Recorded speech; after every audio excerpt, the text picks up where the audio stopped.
Jean-Paul Philippot, bonjour. Bonjour. Vous êtes le grand patron de la RTBF, la télévision publique belge, et vous êtes aussi le président de l'UER, l'Union européenne de radio-télévision, qui est la plus grande association de télévision dans le monde. Et pour le grand public, c'est l'UER qui organise le fameux concours de la chanson de l'Eurovision qui aura lieu cette année à Bakou, en Azerbaïdjan. Alors, au bar de l'Europe, je vous ai servi une tarte à la crème, pour différentes raisons. Bien. D'abord parce qu'il y a des militants des droits de l'homme qui aimeraient bien vous entarter, on y reviendra. Oui. Et puis aussi parce que, allez, avouez entre nous, ce concours de l'Eurovision, est-ce qu'il n'a pas vieilli? Est-ce qu'il n'est pas devenu un petit peu tarte à la crème? Écoutez, franchement non. Je crois qu'il est de bon ton dans certains pays, dont la Belgique, de le considérer au second degré, mais quand on regarde les chiffres, on fait plus de 100 millions de téléspectateurs. C'est le premier programme au monde de divertissement. Donc après les grands rendez-vous sportifs, évidemment. Il est très très actif sur Internet. Je crois que l'année passée, nous avons eu plus de 80 millions de pages vues. Donc il est très contemporain et il fait des scores extraordinaires dans toute une série de pays. Alors, on en vient au fameux sujet qui fâche, en tout cas qui crée une polémique, les militants des droits de l'homme. Et certains députés ici au Parlement européen vous reprochent d'organiser ce concours à Bakou, en Azerbaïdjan, dirigé par le président Aliyev, président de père en fils, et qui n'est pas vraiment un modèle de démocrate. Bien sûr.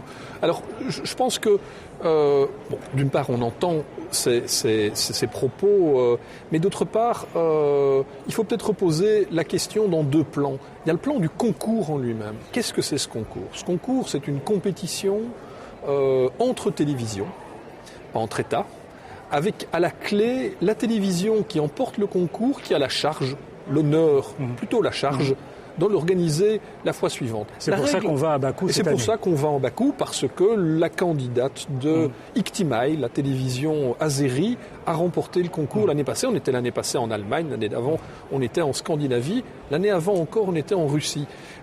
Ce concours, c'est quoi? C'est une émission de divertissement, strictement apolitique, qui a en fait deux valeurs.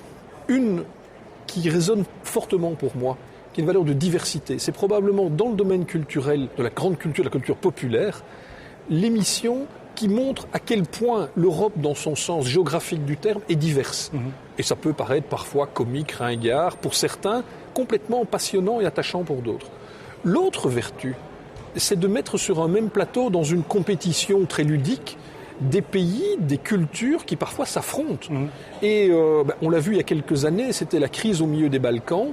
On s'est retrouvé avec en compétition des Slovènes, des Serbes, des Croates, etc. On l'a vu avec aux critiques qui vous sont faites. Alors, aux critiques qui me sont faites, je dis scindons deux choses. Un concours qui est apolitique, et nous sommes garants de son apolitisme. Pas de récupération par le gouvernement azéri, pas de valeurs politiques qui seraient véhiculées par les uns ou les autres. Et dans le même temps, l'engagement de l'UER en tant qu'union de télévision publique, qui est évidemment soucieuse de l'indépendance des journalistes, de la protection des journalistes, de la liberté d'expression. Et donc, dans le même temps, nous organisons avec celles et ceux qui dénoncent les problèmes et avec le gouvernement un certain nombre d'actions où se retrouveront associations azéries, associations internationales, ONG, gouvernement azéri et nous autour de ces questions avec à la clé des exemples et des problèmes très précis qui sont posés en Azerbaïdjan, à Bakou aujourd'hui. Alors, je vous arrête parce que vous le voyez, des petits parasites qui apparaissent ici, et derrière ces parasites, quelqu'un qui va vous poser une question. On regarde. Donc, Véronique de Keyser, députée européenne. Je ne suis pas d'accord avec vous, Monsieur Philippot. Et d'ailleurs, je pense que les députés européens ne sont pas d'accord avec vous. On a voté le 18 avril dernier une résolution sur l'Azerbaïdjan et l'Arménie, et en particulier sur les questions de l'Eurovision. Comme quoi, c'est tout de même politique. Et ce qui nous gêne avec l'Azerbaïdjan, ce n'est pas que l'Eurovision se tienne là-bas. On n'a pas l'habitude, nous, d'essayer d'isoler un pays, même si la question des droits de l'homme y est préoccupante, comme en Azerbaïdjan.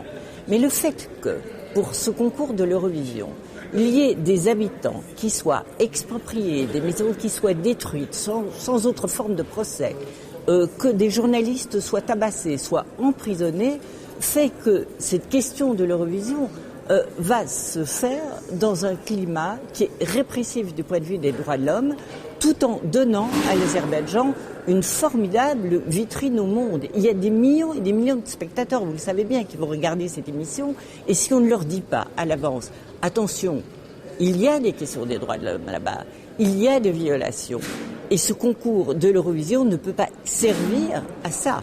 Je pense que là, il y a une question qui est vraiment essentielle et politique. Et j'espère d'ailleurs que la RTB fera son travail en dénonçant ces violations, tout en couvrant éventuellement l'événement. Réponse ? Mais réponse, nous n'avons pas attendu le concours pour s'inquiéter de la liberté d'expression en Azerbaïdjan. J'ai personnellement, il y a 3 ans de ça, rencontré le président azéri pour lui remettre de manière formelle une déclaration signée par tous les membres de l'UER dénonçant un certain nombre de restrictions à la liberté, d'emprisonnement de blogueurs. Nous avons, il y a 3 ans de ça, à Bakou, tenu avec des journalistes de l'Union européenne de radiodiffusion et des opposants, des journalistes, des blogueurs locaux, des séminaires. Et nous allons continuer. Donc, et comme le disait Véronique de Keyser, le fait que pour embellir la ville, avant l'Eurovision, on démolisse des maisons, ça vous embête pas un peu, ça ? Attendez, ça nous embête, bien entendu que ça nous embête. Mais les associations azéries qui dénoncent ces expropriations, cette construction sauvage, seront présentes mercredi prochain à Genève, auront l'occasion de s'exprimer et à l'issue de cette réunion, nous prendrons une position qui est une position officielle. Dernière chose, l'Eurovision, c'est 2000 journalistes accrédités. Ces 2000 journalistes, c'est 2000 fois une occasion d'avoir un focus critique, sans complaisance, sur la situation azérie. Question d'un internaute, Raymond Vanacker de Bruxelles. C'est quand même bizarre. On parvient à réunir 50 nationalités pour participer au concours de l'Eurovision, mais en Belgique, on ne parvient pas à organiser un concours télévisé où flamands et francophones s'affronteraient pacifiquement. On apprendrait pourtant à mieux se connaître de manière ludique. Question très belge.